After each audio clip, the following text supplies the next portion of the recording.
teenager lashing out because I was not getting my way at home. Nothing could have been further from the truth. My mother had a knack for picking people that hurt her children. This was not the first time someone she loved had hurt me. My offender lived in my home, and although no one seemed to believe me, I was not safe there.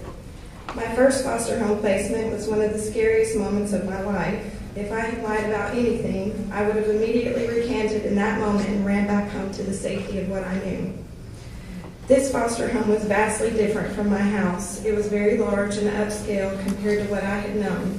No one in this home had to go to the DHS office to get food stamps to buy food.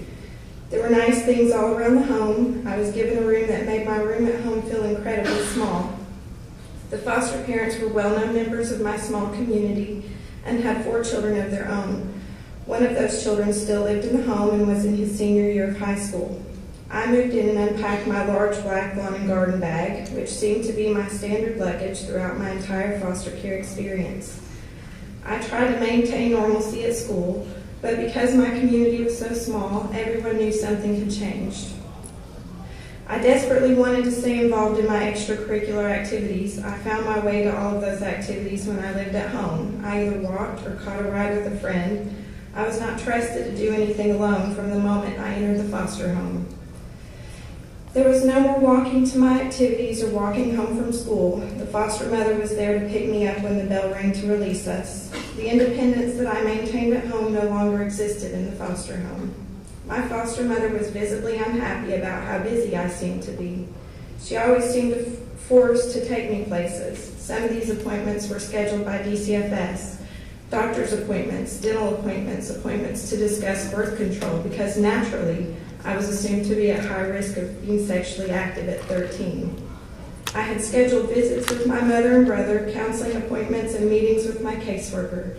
None of those appointments were something I wanted in my life, but my extracurricular things had to take a back seat because of those engagements. I immediately sensed a difference between me and the biological child in the home. There was an age difference that he was allowed to come and go, just as I was in my biological home, but there was also an ease in conversation and affection that did not exist with me. I went to church, a very different denomination than what I had known at home. We went to a Catholic church every Sunday and kneeled onto kneelers on the back of a pew. We prayed to Mary, Mother of God. This was all new to me.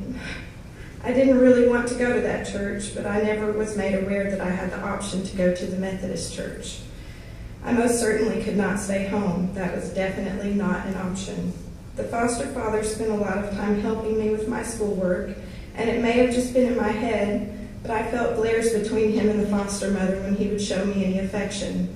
I got the feeling that she was jealous of me.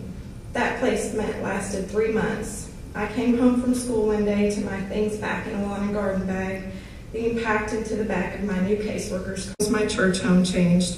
I went to Catholic, Church of Christ, Methodist, Baptist, Pentecostal, Assembly of God, and non-denominational churches.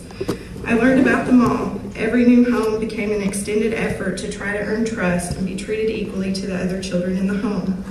Every new school created trauma and fear. Every foster parent had something derogatory to say about my relationship with my birth mother and her actions. My story was no longer my own. When asked why I came to struggle with wanting everyone to be happy, even if the cost is my own happiness. The spirituality that I learned through these experiences was the driving force for my success. I believe God wanted me to break the cycle. I believe He had a purpose for my life using my experiences. I'm here today fulfilling that purpose.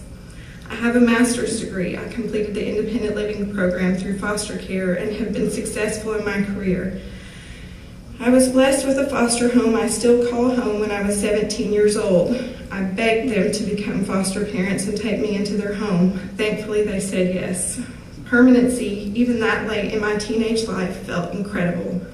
I'm still reminded that I'm not a biological child occasionally. There are obvious indications that I am different, but they love me and accept me. After receiving my bachelor's degree, I went back to my home county DCFS office and became a family service worker.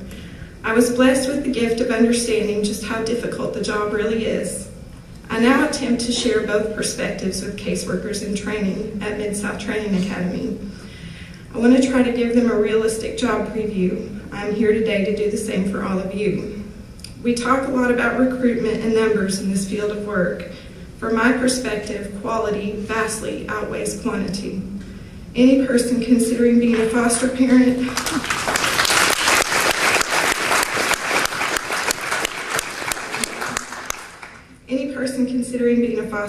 should examine their ability to endure the difficulties that come along with the unpaid position. Otherwise, you become one out of the 8 homes I floated in and out of, one of the stops on the difficult, ever-changing road of a foster child. My experiences do not define me, they are simply experiences, moments in life that I had no control over that molded and shaped my decisions. Without the people who were willing to take me into their homes and provide me with safety, I would not be the person I am today. While I know the system will never be perfect, I would like to leave you all with certainty that the state can raise a successful adult. Any experience can lead to the pivotal moment that changes a child's life. Thank you so much for your time.